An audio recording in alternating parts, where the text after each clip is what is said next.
नमस्कार, मैं अविनाश सैनी। भारतीय सेना ने पाकिस्तान परस्त आतंकवादियों के ठिकानों पर हमला करके मिलिट्री स्ट्राइक करके उनको सबक सिखाने का जो काम किया, उसके बाद पाकिस्तान की सेना और पाकिस्तान की सरकार पूरी तरह से आतंकवादियों के पीछे आकर खड़ी हो गई है, उसके साथ आकर खड़ी हो गई है। पाकिस्तान ने उसके बाद जो किया वो बहुत ही शर्मनाक और बहुत ही निंदनीय कहा जा सकता है, क्योंकि पाकिस्तान ने जिस तरह से एलओसी पे और जो सरहद है भारत और पाकिस्तान की, उस पे निर्दोष लोगों को निशाना बनाया। भारत के जो रिहायशी इलाके हैं जम्मू कश्मीर में, राजस्थान में, पंजाब में, हिमाचल में, उन पे अटैक करने की कोशिश की। ये तो भारत की जो मिलिट्री है उसकी ताकत है, उसका शौर्य है, उसका साहस है कि उसने सारे जो अटैक हुए उनको नेस्तनाबूद कर दिया, उनको धराशाही कर दिया। और इसके काउंटर में बहुत सारे इलाकों पर भारत ने स्ट्राइक की है। ये अभी तक का सिनेरियो है। इसमें अभी तक जो ऑपरेशन सिंदूर हुआ है, जो चल रहा है, उसमें क्या स्थिति है शंभू जी? शंभू बद्रा हमारे साथ हैं, हरिभूमि न्यूज़पेपर में संपादक हैं और राजनीतिक मामलों के जानकार हैं। तो शंभू जी, स्वागत है आपका। नमस्कार, आपके सभी दर्शकों को नमस्कार जी। और अभी तक जो सिचुएशन ये हुआ है कि पहलगाम में घटना घटने के बाद जैसे तुरंत टीआरएफ ने जिम्मेदारी ली, तो इससे ये लिंक बन गया कि इस हमले में पाकिस्तान के स्थित आतंकी संगठन जो है वो उसका हाथ है। जी। पाकिस्तान ने इस हमले की निंदा की, लेकिन पाकिस्तान कभी भी ये नहीं हुआ कि आइए आतंकवाद के साथ हम मिल के लड़ते हैं, और जो भी अगर आतंकवादी घटनाएं घटी है, अगर कोई वो जांच कराए, हम इस तरह से कोई अगर पाकिस्तान में कोई संगठन है तो उसके खिलाफ हम एक्शन लेंगे, ऐसी कोई बात पाकिस्तान ने नहीं की। जब भारत ने उस हमले के बाद छोटे छोटे एक्शंस लेने शुरू किए, राजनयिकों को कम किया गया, बॉर्डर को बंद किया गया, जो कि पहले भारत ने जो एक्शन लिए वो बहुत ये नहीं था कि एक मैसेजिंग एक्शन था, एक कूटनीतिक था, एक संदेश देने के लिए था पाकिस्तान को, कि क्योंकि भारत और पाकिस्तान के बीच तनाव पहले से था। उसके बाद ट्रेड ना के बराबर हो रहे थे दोनों देशों के बीच में, तो ट्रेड भी बहुत ही कम हो रहे थे, तो उसमें भी कोई बात नहीं थी। भारत ने ट्रेड बंद कर दिया, सीमा ऑलरेडी ब्लॉकेज है, कम लोग जाते आते थे, तो सीमा बंद करने का भारत ने फैसला किया। तो उसके जवाब में जिस तरह से पाकिस्तान ने रिएक्शन किया, बजाय इसके कि भाई आतंकी के खिलाफ हम कार्रवाई करेंगे, उन पे नकेल कसने की बजाय वो एक्शन में आ गए। और वो बार बार जैसे कहा कि हम शिमला समझौता रद्द कर देंगे, हम उससे कोई मतलब नहीं है, उससे हम बाहर आ सकते हैं। भारत को कि नदियों में खून बहाने की धमकी देने लगे, उसके नेता की बयानबाजियां होने लगी। सेना की तरफ से तो डायरेक्ट बयानबाजी नहीं हुई, लेकिन जो आवाम और तमाम एक्शन पाकिस्तान ने शुरू किया कि जस्ट उस घटना के भारत के एक्शन के कूटनीतिक एक्शन के साथ सीज फायर तोड़ना शुरू कर दिया पाकिस्तानी फौज ने, और लगातार 12 दिन तक, ऑपरेशन सिंदूर के दिन तक सीज फायर तोड़ा। तो ये जो एक्शन था पाकिस्तान का, वो एक भारत के खिलाफ उकसाने वाला था। और बड़ी बात यह है कि आतंकवाद के खिलाफ खड़ा होने के बजाय पाकिस्तान के एक्शन से लगा कि वह आतंकवादियों या आतंकवादी गुट के साथ खड़ा है, जो कि आपने इंट्रो में भी शुरुआती जो अपने ओपनिंग में बोला आपने, तो ये सही बात है कि पाकिस्तान अपने एक्शन से कहीं से भी ये नहीं शो किया कि हम आतंकवाद के खिलाफ खड़े हैं, आतंकवाद के खिलाफ लड़ेंगे। तो भारत ने क्या किया कि ऑपरेशन सिंदूर किया। भारत ने पिन पॉइंटेड 9 आतंकी ठिकानों को ध्वस्त किया। पाकिस्तान ने इसको कहा कि हमारे मस्जिदों पे हमला किया, लेकिन वो आतंकी ठिकाने इसलिए प्रमाणित हुए, पाकिस्तान के जरिए ही, पाकिस्तान से ही संदेश दिया गया कि जैश ए मोहम्मद, जो जैश संगठन है, उसका जो प्रमुख है अजहर मसूद के परिवार के 10 लोगों का मरना उस कार्रवाई में, और उसका वहाँ पे होना, वो साबित कर रहा था कि जो भारत ने ठिकाने चुने थे वो सभी आतंकियों के ठिकाने थे, जहाँ ट्रेनिंग दी गई थी और भारत ने उन ठिकानों को निशाना बनाया जो कि घोषित थे, जहां पे भारत में कई बार अजमल कसाब में, कई बार पुलवामा की घटना में, उससे पहले उरी की घटना में, इन सारे घटनाओं में जो जो आतंकी भेजे गए थे उनको कहाँ ट्रेनिंग दी गई, पूरी जानकारी थी भारत के पास। और उस जानकारी के आधार पे भारत ने आतंकवाद के खिलाफ एक्शन लिया। और भारत ने बाकायदा उस एक्शन लेने से पहले कूटनीतिक तौर पे दुनिया भर में सबसे बात की, सबको बताया कि देखिए मेरे भारत पर किस तरह से आतंकवादी हमला हुआ। तो यूरोप से बात की, उसके बाद अमेरिका से बात की, चाइना से बात की, रूस से बात की, सऊदी अरब से बात की, संयुक्त अरब अमीरात से बात की, ईरान से बात की। तो इस तरह से सबसे बात करके भारत ने कूटनीतिक मोर्चे पे सबको जानकारी दी कि भारत में आतंकी हमला हुआ है और इस तरह से ये चीजें हो रही। भारत उस आतंक का जवाब देगा। जिस दिन ऑपरेशन सिंदूर हुआ उस दिन भी भारत ने साफ कहा कि यह हमारा हमला पाकिस्तान के खिलाफ नहीं है, पाकिस्तान के फौज के खिलाफ नहीं है, ये केवल की आवाम के खिलाफ नहीं है, ये केवल आतंकवाद के खिलाफ है।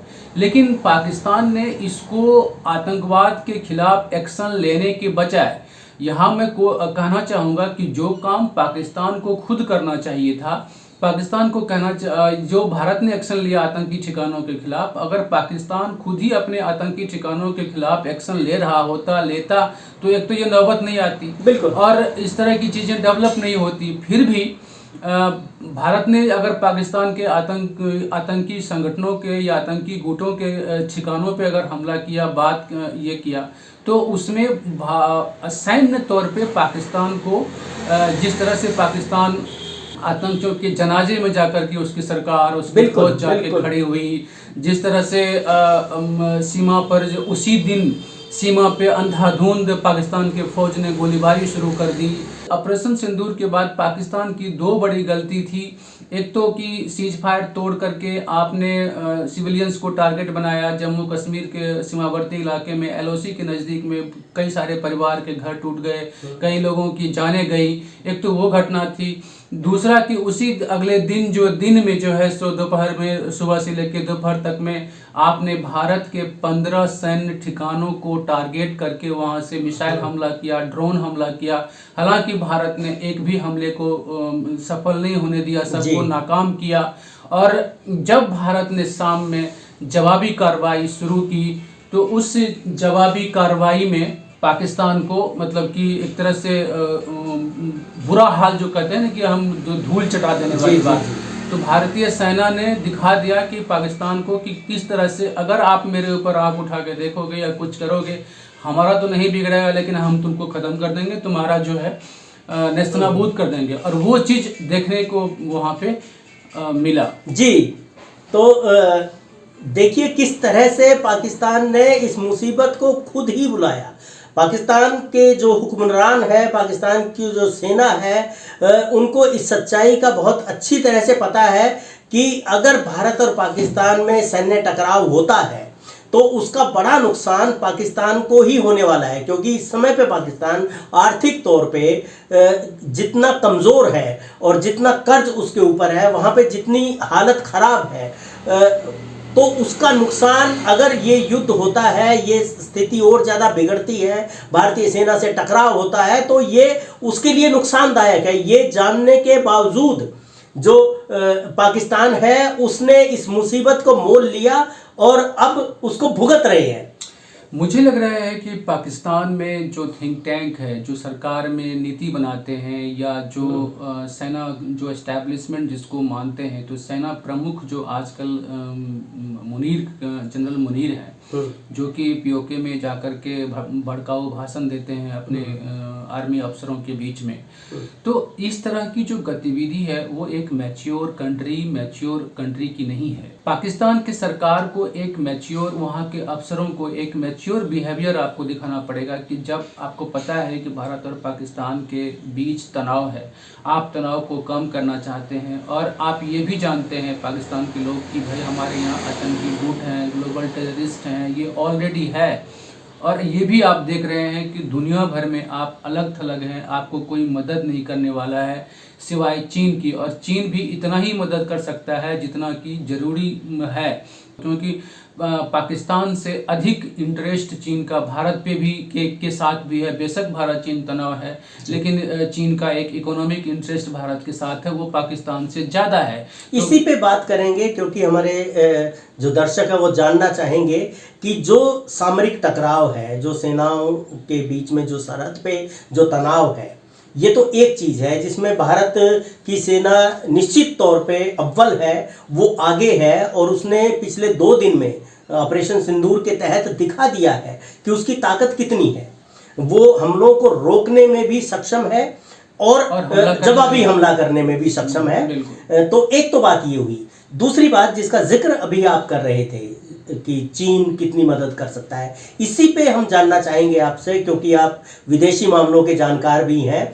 तो इस समय पे जो पाकिस्तान का सुरक्षा कवच है, जो पूरी दुनिया में पाकिस्तान की मदद करने के लिए जो जो देश खड़े हो सकते हैं, और जो भारत के साथ स्थिति है, तो इसमें भारत ने कूटनीतिक तौर पे कितनी बढ़त हासिल की है, और उसके पीछे के क्या हमारे प्रयास रहे हैं, और उसमें पाकिस्तान ने कहाँ कहाँ चूक की है। आपने बहुत सही सवाल किया है, और काफ़ी इंटरेस्टिंग भी है, और दुनिया को समझने की बात भी है। यहाँ पे जो मुख्य रूप से अगर भारत की भूमिका को देखेंगे, तो पहलगाम हमला के दिन से भारत ने केवल सैन्य स्तर पे नहीं, सरकारी स्तर पे नहीं, बल्कि कूटनीतिक स्तर पे भी ग्लोबल देश में जितने भी मित्र देश थे, जितने भी देश हैं, सबको विश्वास में लिया, सबको बताया। उसके बाद जिस दिन ऑपरेशन सिंदूर हुआ, सिंदूर होने के तुरंत बाद भारत ने कूटनीतिक तौर पे अमेरिका से बात की, यूरोप से बात की, रूस से बात की, चीन से बात की, और भारत ने सब दुनिया के सभी यूएन में बात की, और भारत ने क्लियर कट मैसेज दिया कि हम केवल आतंकवाद के खिलाफ कार्रवाई की है। हमने कभी पाकिस्तान के आवाम के खिलाफ, पाकिस्तान के सरकार के खिलाफ, पाकिस्तान के फौज के खिलाफ, उसके किसी सैन्य ठिकानों के हमने कोई टारगेट नहीं बनाया है। तो भारत ने कूटनीतिक रूप से दुनिया के सामने में ये बात रखी, और बड़ी अच्छी बात ये थी कि दुनिया ने इसको देखा भी, समझा भी। अब जब पाकिस्तान के एक्शन के जो पाकिस्तान से गलती कहाँ हो रही थी, पाकिस्तान से गलती ये हो रही थी कि कूटनीतिक स्तर पे पाकिस्तान को जो प्रयास करना चाहिए था कि इस तनाव को कैसे कम किया जाए, आतंकवाद के खिलाफ कैसे लड़ा जाए, कैसे अपने सेना के इन्वॉल्वमेंट को जीरो किया जाए, क्योंकि जब आप एक मोर्चे पे लड़ रहे हैं, बलूचिस्तान में आप लड़ रहे हैं, खैबर पख्तूनख्वा में लड़ रहे हैं, तो उसी सेना के मूर्खता को आप यहाँ पे शो कर रहे हैं कि इंडिया के खिलाफ आप बयानबाजी कर रहा है वो सेना, उसको रोकने की काम पाकिस्तान सरकार का था कि भाई तुम इस तरह के बयान क्यों दे रहे हैं, कंडेम करना चाहिए था। जो अगर पाकिस्तान के प्रधानमंत्री शहबाज शरीफ हैं, तो उनको मुनीर के बयान को कंडेम करना चाहिए था जी, कि आप इस तरह क्यों बोल रहे हैं, आपको राजनीति करनी है या देश की सुरक्षा करनी है। तो ये जो हिम्मत है, ये जो नेताओं में जो एक क्लेवर होना चाहिए था, अगर मान लीजिए वहीं पे वो बयान को कंडेम किया जाता तो ये चीजें इतनी आगे नहीं बढ़ती। एक तो वहां पे तो पाकिस्तान की चूक एक थी कि इंटरनल लेवल पे अपने नेताओं को कंट्रोल नहीं किया, बयानबाजियां शुरू हो गई भारत के खिलाफ, तो उससे ये लगा कि वो आतंकवाद के साथ दे रहे हैं। और कहीं न कहीं जो भारत वो जो इनकार कर रहा था कि हम आतंकवाद में हमारा हाथ नहीं है, पहलगाम घटना में हमारा हाथ नहीं है, तो जिसके उसके जो एक्शन थे, जिस तरह से उनके नेताओं के एक्शन थे, सेना के एक्शन थे, सीज फायर तोड़ रहे थे, तो उससे ये लगा कि जो पाकिस्तान का हाथ है, भारत जो आरोप वो साबित कर दिया कि हमारा हाथ है उसमें। तो एक तो वो वहाँ पे एक पाकिस्तान से चूक हुई। पाकिस्तान को उस समय में जो उनको उम्मीद थी कि सऊदी अरब हेल्प करेगा, सऊदी अरब ने कोई मदद नहीं करी। चीन का है कि चीन जब हेल्प करेंगे तो आपको आर्म्स दे देंगे, लेकिन आपके साथ वो लड़ने नहीं आएगा। चीन पाकिस्तान का बेशक मित्र है, आपको पैसा दे देगा, लेकिन आपके साथ खड़ा नहीं होगा आपके हर गलत सही कदम पे। इसका क्या कारण है? इसका कारण ये है कि चीन का जो ट्रेड है, चीन का ट्रेड भारत के साथ ज्यादा है। दूसरा कि चीन कोई ऐसे संयुक्त राष्ट्र का 5 स्थायी सदस्य में से एक सदस्य है, और चीन पब्लिकली वैश्विक स्तर पे अपने भरोसे के लिए आतंकवाद के रणनीतिक रूप से नीतिगत तौर पे आतंकवाद के खिलाफ है। चूंकि ये घटना आतंकवादी घटना थी, तो इस घटना में चीन कभी भी पाकिस्तान के साथ सीधे तौर पे खड़ा नहीं होगा जी। बयानबाजी के तौर पे चीन ने कहा था कि हाँ, पाकिस्तान जो भी एक्शन लेगा, जैसा करेगा, हम पाकिस्तान के साथ हैं। वो एक मैसेज विदेश मंत्रालय से दिया गया था। लेकिन चीन का जो भारत के साथ इंटरेस्ट है वो केवल पड़ोसी का इंटरेस्ट नहीं है, बल्कि ट्रेड का इंटरेस्ट है। हाँ। और भारत और चीन के बीच मान लीजिए कि जो ट्रेड है वो 100 अरब डॉलर सरप्लस स्थिति में है कि चीन जो है सो भारत से जितना आयात नहीं करता है, उससे 100 अरब डॉलर ज्यादा निर्यात करता है। और जिस तरह से चीन अभी अमेरिका के साथ पहले ट्रेड वार, उसके बाद टैरिफ वार चल रहा है, उस कंडीशन में चीन भारत जैसा विशाल बाजार को नहीं खोना चाहता है। क्योंकि दुनिया में अगर आप देखेंगे तो भारत एक मजबूत कंट्री के तौर पे है, जहां पर कि एक कंज्यूमर जो है बेस है वो बहुत बड़ा है। भारत का मैन्युफैक्चरिंग सेक्टर ग्रो कर रहा है और उसके लिए रॉ मटेरियल चीन सप्लाई करता है। तो चीन का जो बिजनेस है वो पाकिस्तान को के मदद करने के चक्कर में भारत के साथ अपने रिलेशन को वो खराब नहीं करना चाहिए। इसीलिए आपने देखा कि जो ऑपरेशन सिंदूर के बाद जब पाकिस्तान ने एक्शन लिया तो उसमें एक दिक्कत क्या हुई कि जो उसको उम्मीद थी कि चीन उसके सामने एकदम डट के खड़ा रहेगा, वो प्रत्यक्ष तौर पे खड़ा नहीं रहा। अमेरिका और चीन के नेचर में फर्क अगर आप देखेंगे तो फर्क ये है कि अमेरिका बहुत सारे जो मानवतावादी दृष्टिकोण है उसके आधार पे बहुत देशों को पहले वो मदद करता था और उसके हिसाब से वो चलता था, पहले हेल्प करता था नीतिगत स्तर पे जो भी था।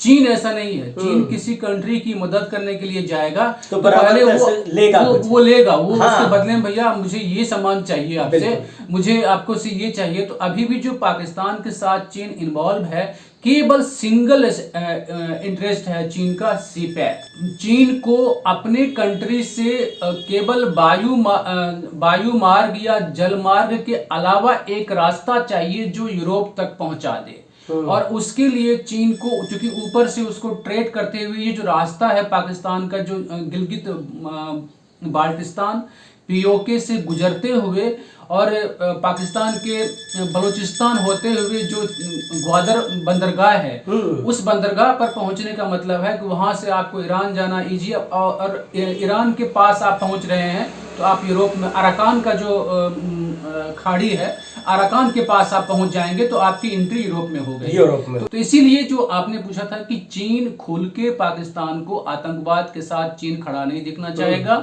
और चीन कहीं से भी पाकिस्तान को इस तरह से मदद नहीं करेगा कि वो दिखे कि हाँ ये खड़ा है और दुनिया में उनको अपनी साख बचानी है, प्रतिष्ठा बचानी है और वो महाशक्ति बनने की दौड़ में है, तो वो पाकिस्तान के दाग को लेकर के आगे नहीं बढ़ना चाहता है। उसके पाकिस्तान नहीं चाहिए उस तरह से। एक जगह चाहिए जहां वो खड़ा हो सकता है, तो वो उतनी ही मदद करेगा आपको, उससे अधिक मदद करने को तैयार नहीं होगा। तो ये आपने जो पूछा था वो एक बाकी देश जैसे इस्लामिक देशों का एक संगठन है, उसकी क्या स्थिति है, या जो और मुस्लिम कंट्रीज हैं, या यूरोप के, अमेरिका की क्या समझ है भारत और पाकिस्तान के बीच में इस तनाव को लेके? इस जंग के बाद जिस तरह से भारत ने कूटनीतिक पारी खेली और पाकिस्तान की कूटनीति जीरो साबित हुई, उस कंडीशन में अगर आप देखेंगे तो अमेरिका ऑलरेडी रात में ही, जैसे कि पाकिस्तान की तरफ से जो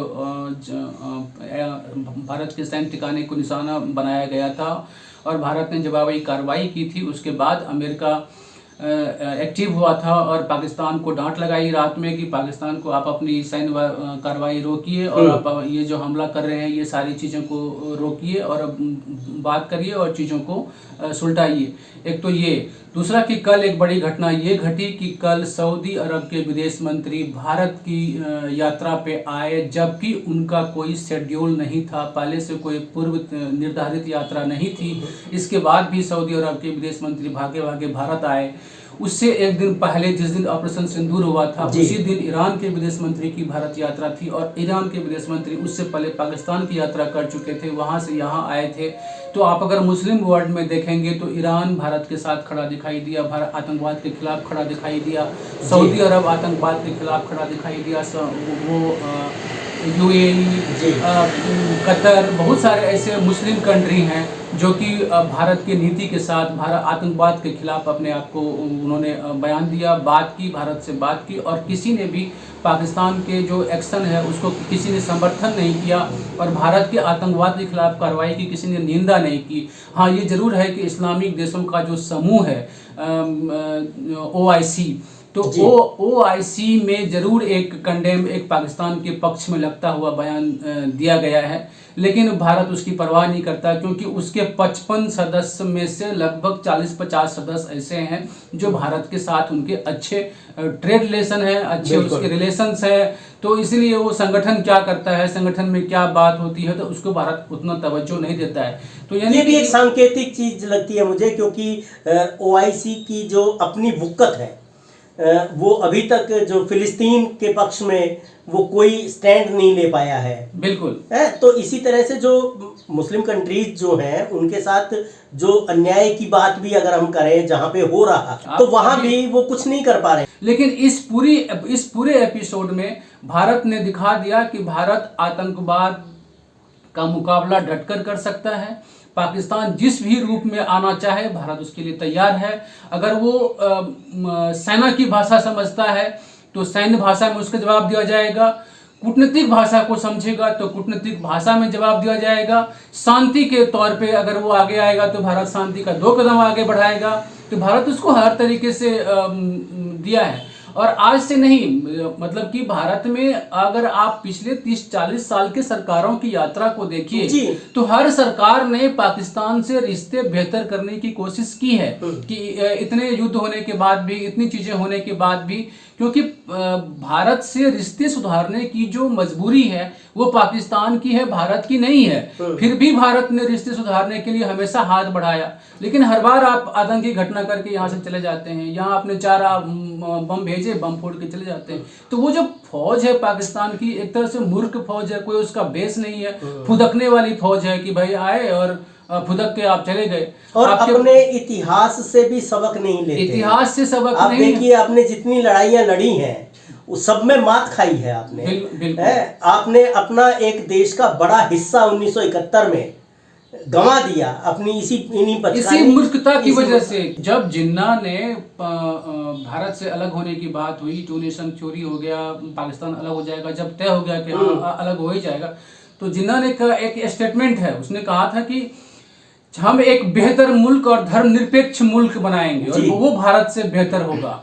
लेकिन उनके मरने के बाद लियाकत अली के आने तक में पाकिस्तान का स्वरूप बदल गया। और जो राष्ट्र एक धर्मनिरपेक्ष, एक बेहतर सोच के साथ अलग बनाने की सपना लेकर के गया था, वो सपना एक इस्लामिक राष्ट्र के तौर पे काफूर, वो सपना खत्म हो गया। और वो सपना आज आप एक इस्लामी बम बन के बैठे हुए हैं। आपका अपना कोई वजूद नहीं है, आपका चीन इस्तेमाल कर रहा है, आपका अमेरिका इस्तेमाल कर रहा है, आपका जो दूसरे सऊदी अरब इस्तेमाल कर रहा है, अलग अलग कंट्री आपका इस्तेमाल कर रहे हैं। आप जो अपनी एक राष्ट्र के तौर पे अपना जो पूरा वजूद है वो आपने आतंकियों के हवाले कर रखा है, एक फौज के हवाले कर रखा है। हर मोर्चे पे आप मात खाते हैं, अपने हिस्से को गंवाते हैं। कभी बांग्लादेश बनता है, कभी आप कारगिल में मात खाते हैं, और उसके बावजूद लगातार ये हिमाकत करते जाते हैं कि आ बैल मुझे मार। और ये जो आ बैल मुझे मार की नीति है पाकिस्तान की हुक्मरान की, पाकिस्तान की सेना की,